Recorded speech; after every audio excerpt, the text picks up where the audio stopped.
मेरे प्रिय आत्मन, सहयोग में आज सूरदास का एक पद लेने जा रहे हैं। सूरदास का जन्म 1483 ईस्वी में हुआ और 1563 ईस्वी तक उत्तर प्रदेश की धरती पर, खासकर ब्रजभूमि में सूरदास अपना गीत गाते रहे। कहते हैं सूरदास, रे मन कृष्ण नाम कह लीजिए। सूरदास के गुरु वल्लभाचार्य थे। वल्लभाचार्य से मिलने के पहले सूरदास सगुण कृष्ण के उपासक थे, लेकिन वल्लभाचार्य ने नाम तत्व का ज्ञान दिया, ओंकार तत्व का ज्ञान दिया, जिसको राम नाम भी कहते हैं, कृष्ण नाम भी कहते हैं, श्याम नाम भी कहते हैं, नारायण नाम भी कहते हैं, ओंकार भी कहते हैं। मोहम्मद साहब उसको सदाए आसमानी, बांगे आसमानी कहा करते थे, उसको ऋषि प्रणव कहते हैं। तो अनेक नामों से पुकारा जाता है, लेकिन सूरदास कभी उसको राम नाम कहते हैं, कभी कृष्ण नाम कहते हैं, और उनका अर्थ फिर ओंकार तत्व से होता है, सगुण कृष्ण से नहीं होता। कहते हैं सूरदास, रे मन कृष्ण नाम कह लीजिए।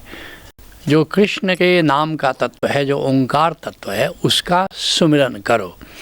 जिसके लिए सूरदास अन्यत्र कहते हैं, जिससे बात बड़ी साफ हो जाती है कि कैसे सूरदास निर्गुण कृष्ण की बात कर रहे हैं, निर्गुण परमात्मा की बात कर रहे हैं।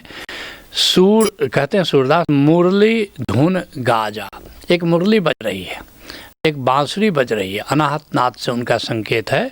निरखत कंवल नयन नभ ऊपर, कहते अपनी आँखों के ऊपर एक अंतर आकाश मुझे दिखाई दे रहा है। अब सूरदास तो अंधे हैं, फिर कैसे देख रहे हैं?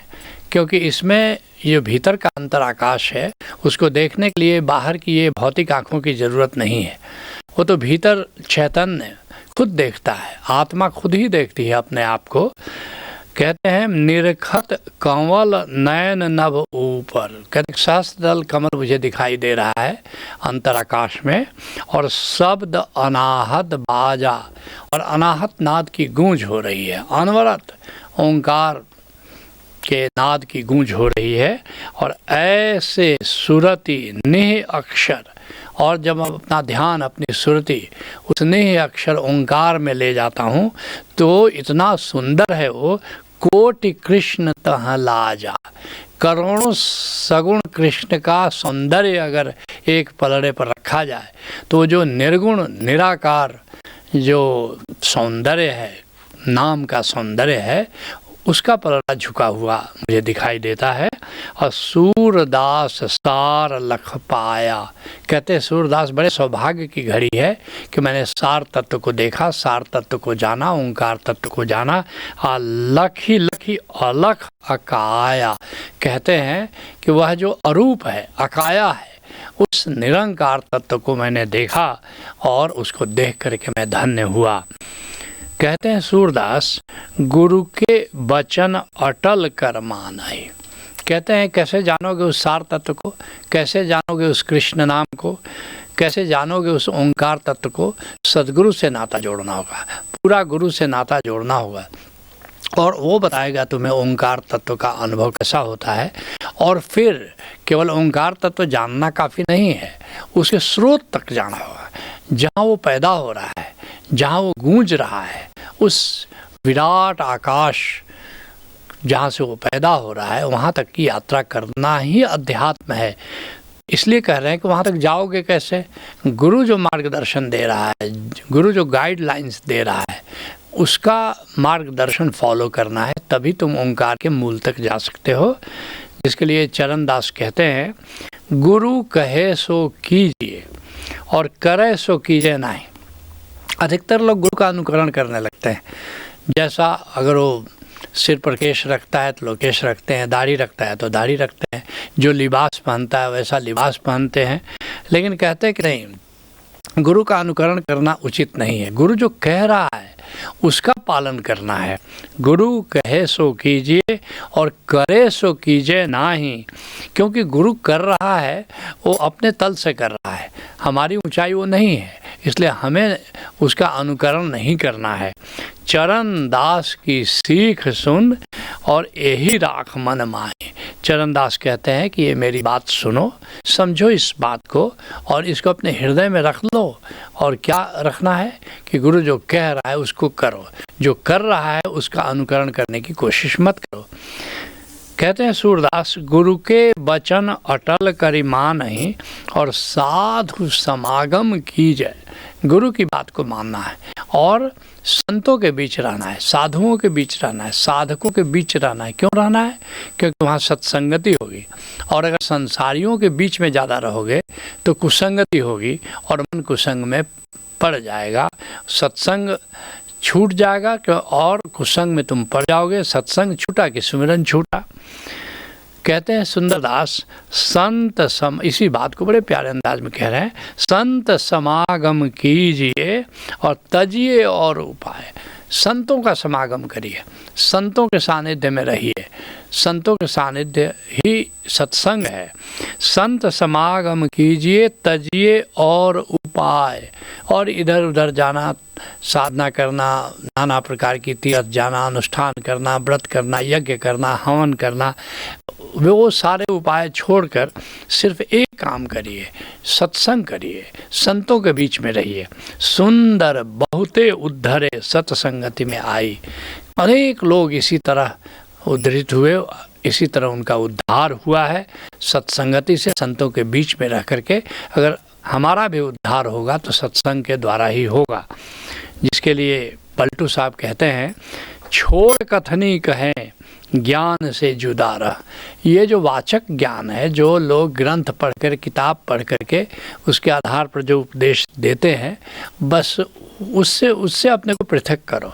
न तो स्वयं वाचक ज्ञान के आधार पर उपदेश दो, और नहीं तो वाचक ज्ञान के आधार पर जो लोग उपदेश दे रहे हैं उनसे थोड़ा बचो। उनको सत्य का कुछ भी पता नहीं है, उनका ज्ञान अनुभव ज्ञान नहीं है। विद्वत्ता के आधार पर वे अपने ढंग से बात को समझते हैं, खुद भटकते हैं और लोगों को भी भटकाते हैं। रैन और दिवस क्या पढ़े गीता। गीता तो अनमोल ग्रंथ है, लेकिन तुम गीता पढ़ करके कृष्ण को नहीं समझ सकते। पहले तुम समझो, उसके बाद गीता पढ़ो, तो गीता पढ़ने का बड़ा मज़ा है। केतिक पंडित मुए नरक में सिधारते। ऐसे कितने वाचक ज्ञानी जो है, खूब उन्होंने पढ़ाई लिखाई की, विद्वत्ता अर्जित की, लेकिन अंत में नरक गए। केतिक पंडित मुए नरक में सिधारते, लोभ और मोह बस रहा रीता। रावण से बड़ा पंडित कौन होगा, रावण से बड़ा विद्वान कौन होगा, लेकिन वो भी ऐसे ही लोभ और मोह में पड़ करके नरक गामी होता रहा। कहते हैं, दास पलटू कहे बैठ सत्संग में। पलटू साहब कहते हैं कि सत्संग में बैठो। सत्संग क्या है? जिसने सत्य को जाना है, जिसने सत्य का अनुभव किया है, उसके पास बैठो। आप में देख ले राम सीता। स्वयं अपनी आत्मा का दीदार करो, आत्मानुभव करो, आत्म साक्षात करो, वहीं राम और सीता सब मिल जाएंगे। कहते हैं सूरदास, पढ़िए गुनिए और भगति भागवत। कहते हैं कि प्रभु की भक्ति कैसे मिलेगी, बस ये पढ़िए, ये गुनिए। असली पढ़ने से भी ज़्यादा गुनना। गुनना क्या होता है? मनन को कहते हैं। अनुभव के आधार पर जो विचार करते हो उसको गुनना कहते हैं, उसका नाम मनन है। और कहा कथ कीजिए। और दूसरी बात क्या करना है? जो गुरु कह रहा है उसको मान करके चलो, उसके गाइडलाइंस को अपनाओ, उसके मार्गदर्शन को अपनाओ। जिसके लिए बिहार के दरिया साहब कहते हैं, पंडित सार शब्द एक होई। ऐ तथाकथित ज्ञानी लोगों, ये जो पढ़ाई लिखाई के आधार पर तुम ज्ञानी बने हुए हो, इससे अच्छा है सार शब्द को जानो। सार शब्द क्या है? ओंकार है, जो हमारी आत्मा का संगीत है, जो हमारी आत्मा का प्रकाश है, हमारी आत्मा का चैतन्य है, उसको जानो। शास्त्र गीता वेद पुराण ढूंढई संगति सब लोई। लेकिन आश्चर्य की बात है कि उस आत्मा का अनुभव हम करते नहीं। शास्त्र पढ़ते हैं, गीता पढ़ते हैं, वेद पढ़ते हैं, पुराण पढ़ते हैं, नहीं, इससे ज्ञान नहीं होगा। जौ लगी सार शब्द नहीं पावे, अब पढ़ी गुनी सबे बिगोई। जब तक उस सार शब्द ओंकार तत्व को नहीं जानते हो, तब तक पढ़ना लिखना ये सब कुछ भी काम देने वाला नहीं है। कहते हैं सूरदास, कृष्ण नाम बिन जन्म बादी। अगर उस कृष्ण नाम ओंकार को नहीं जानते हो तो तुम्हारा जीवन व्यर्थ चला गया। जिसके लिए गुरु अर्जुन जी कहते हैं, सिमरत वेद पुराण पुकारन पोथिया, और नाम बिना सब कुट गाली हो छिया। स्मृतियाँ ठीक है, वेद ठीक है, पुराण ठीक है, लेकिन अगर तुम नाम तत्व को नहीं जानते हो, ओंकार तत्व को नहीं जानते हो, तो तुम्हारे लिए उनका कोई मूल्य नहीं है, उपयोगिता नहीं है। कहते हैं सूरदास, कृष्ण नाम बिन जन्म बाधी बिरथा काहे जीजे। ये नाम तत्व को जाने बिना तुम्हारा जीवन व्यर्थ है, और ऐसा जीवन जीने से क्या फ़ायदा है। जिसके लिए सूरदास अन्यत्र कहते हैं, रे मन मूर्ख जन्म गवायो, कर अभिमान विषय सो राचो, नाम शरण नहीं आओ। नाम तत्व की, ओंकार तत्व की शरण नहीं आए, ऐसे ही जीवन गंवा दिया। यह संसार फूल सेमर को सुंदर देख लुभायो। सेमर का फूल सुंदर होता है, तोता लुभा जाता है, और जब चोंच मारता है तो रुई के सिवा कुछ हाथ लगता नहीं।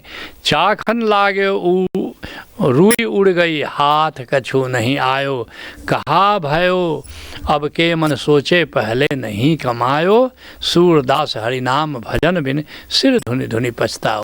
अगर मृत्यु की बेला आ जाती है और नाम तत्व का ज्ञान तुमको नहीं है तो सिर्फ पछताने के सिवा कुछ हाथ नहीं लगता।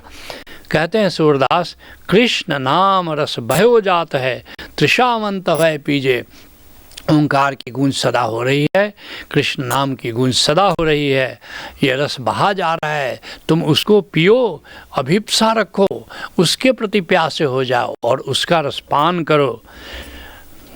कहते हैं सूरदास, सूरदास हरि शरण ताकिए, जन्म सफल कर लीजिए। और ऐसे उस नाम तत्व को जानकर प्रभु की शरण जाओ और जन्म सफल हो जाता है। प्रभु के सुमिरन में सदा जियो और जन्म सफल हो जाता है। जिसके लिए गुरु तेग बहादुर जी कहते हैं, जन नानक जग जानियो मिथ्या रहियो, राम शरणाई। जग को मिथ्या जानो और राम की शरण में, राम के सुमिरन में रहो। तुम भी किसी कामिल मुर्शिद से जुड़ो, उसे नाम तत्व को जानो, नाम के सुमिरन में जियो और नाम की शरण में जाओ। यही सहयोग है। हरिओम तत्सत। मित्रों नमस्कार। ओशोधारा के 6 दिवसीय कार्यक्रम ध्यान समाधि में आइए और परमात्मा के ओमकार स्वरूप को स्वयं के भीतर पहचानिए। प्रभु को जानने का सरलतम उपाय है ध्यान समाधि। विस्तृत जानकारी हेतु संपर्क करें 9671400196 अथवा 9671400193। क्या आपको याद है कभी हरी घास पर नंगे पांव चलना, जाड़े की ठंडी ठंडी रातों में आग तापना, वन्य जीवों को खोजते हुए घूमना, बचपन में आह्लादित होकर कोयल की कुहू कुहू सुनना। यदि इन सारे अनुभवों को आप फिर से सदा के लिए जीना चाहते हैं तो आपके लिए ओशोधारा प्रस्तुत करती है उमंग प्रज्ञा, एक त्रिदिवसीय अनूठा कार्यक्रम जिसके बाद आप अनायास ही गा उठेंगे। क्या उमंग है, क्या तरंग है, ये जिंदगी है क्या, एक उड़ती पतंग है। ओशोधारा के समाधि कार्यक्रम सहज योग पर 6 दिनों के 14 समाधि कार्यक्रम नाद, नूर एवं परमात्मा के अन्य विविध आयामों द्वारा 84 दिनों में 84 लाख योनियों से मुक्ति। परंतु कैसे? आइए जानिए ओशोधारा के समाधि कार्यक्रमों के द्वारा।